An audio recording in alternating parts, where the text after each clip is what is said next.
The crystalline spires of the Galactic Hunting Guild stretched toward 3 suns, a monument to 10,000 years of predatory excellence. Within its obsidian halls, the greatest hunters from 100 worlds gathered for what they believed would be their easiest contract yet.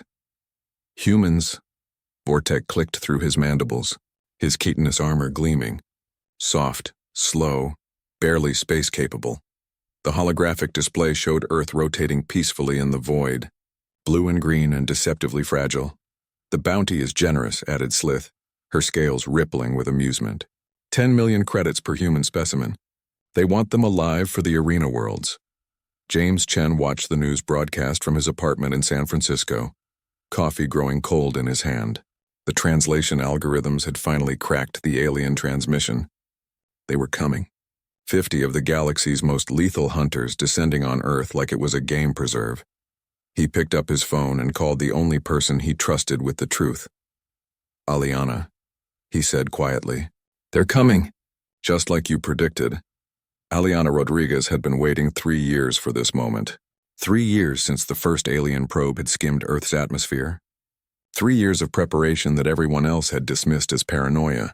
She stood in the Nevada desert, surrounded by equipment that officially didn't exist. Behind her, a team of 12 moved with military precision. Veterans, scientists, hackers. The people who had believed her when she said humanity's first contact wouldn't be friendly. How long do we have? She asked. James's voice crackled through her earpiece. Their ships will enter orbit in 6 hours. Vortek the Ravager is leading them. He's personally killed entire species. Good, Aliana said, checking her weapons. I was worried this would be too easy. Her team looked at her like she'd lost her mind. Perhaps she had. But she'd also spent 3 years studying every scrap of leaked alien intelligence, every intercepted transmission, every pattern in how these hunters operated. They were perfect killers, efficient, confident, and that was their weakness. The hunters descended in groups, spreading across Earth's continents like a plague. They expected panic, chaos, easy prey running in terror. What they found was Aliana. Vortek landed in the Amazon rainforest, his thermal sensors tracking heat signatures through the dense canopy. Humans were supposed to be loud, clumsy, emotional. He'd hunted the Kresh warriors of Andromeda, the shadow beasts of the Void Nebula. This would be recreational. His sensors pinged. One human, female, standing in the open. He approached slowly, savoring the moment. She wore strange armor, primitive surely, and held a weapon he didn't recognize. I am Vortek, he announced in perfect English, his translator smooth. Your species has been selected for... The electromagnetic pulse hit him like a collapsing star. His shields flickered. His armor seized. And in that half-second of vulnerability, Aliana moved. She was fast. Impossibly fast for a human. The blade in her hand was monomolecular, sharpened to a single atom's width. Stolen technology from the very probe that had started this all. It slid through Vortek's armor like water. The greatest hunter in 3 sectors died confused, wondering how prey had become predator. Eslith received the emergency beacon from Vortek's armor and felt something she hadn't experienced in decades. Uncertainty. She mobilized her pack, 7 hunters who'd never failed a contract. They found Aliana waiting in Tokyo, standing atop a skyscraper as if she wanted to be seen. James watched through satellite feeds from his command center, coordinating with military forces worldwide. But they all knew the truth. Conventional weapons were useless against hunter armor. This was Aliana's fight. The hunters surrounded her, weapons charged, confident in their numbers. You killed Vortek, Slith hissed. Impressive. For a human. I'm just getting started, Aliana replied. She triggered the trap.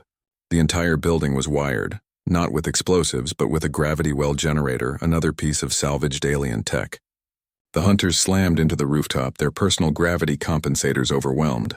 In that moment of disorientation, Aliana struck. She moved like water, like lightning, like something that shouldn't exist on a world this young. Her weapons were a fusion of human ingenuity and alien technology, each one designed to exploit specific vulnerabilities she'd mapped across months of study. Eslith managed to raise her plasma rifle. Aliana shot it out of her claws with a railgun pistol, then closed the distance with brutal efficiency. You came to hunt us, Aliana said, her voice cold. You forgot to ask why we're still alive after millions of years on a death world. One by one, the hunters fell. In Mumbai, Aliana used the city's density against 3 hunters, turning their own tracking systems into a labyrinth of false signals. In Lagos, she led them into a trap that collapsed their shields with harmonic resonance. In London, she simply outthought them, predicting their tactics and staying 5 steps ahead. James coordinated it all, feeding her intelligence, moving resources, ensuring she was always where she needed to be. They worked like 2 halves of a single mind, her instinct and skill, his analysis and strategy. The Galactic Hunting Guild watched in horror as their best warriors fell to a single human female. It was impossible. Humans were supposed to be weak, fragile, easy prey. They'd made the mistake of confusing inexperience with inability. 3 weeks after the invasion began, Aliana stood in the ruins of the hunters' temporary base in Antarctica. The last survivor, a young hunter named Krell, looked up at her with eyes full of fear. "Please," he chittered. "Mercy." Aliana holstered her weapon. "Go home," she said. "Tell them what happened here. Tell them that Earth is off limits. Tell them that if they come for us again, they won't find prey.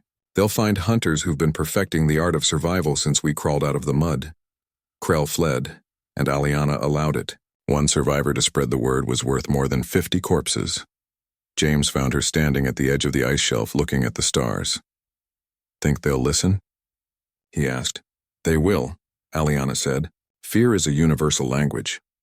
Somewhere in the galaxy, the Hunting Guild deleted Earth from their databases. The Death World species had finally lived up to its name, and Aliana Rodriguez, the human who'd hunted the hunters, became the first name that made aliens check the shadows.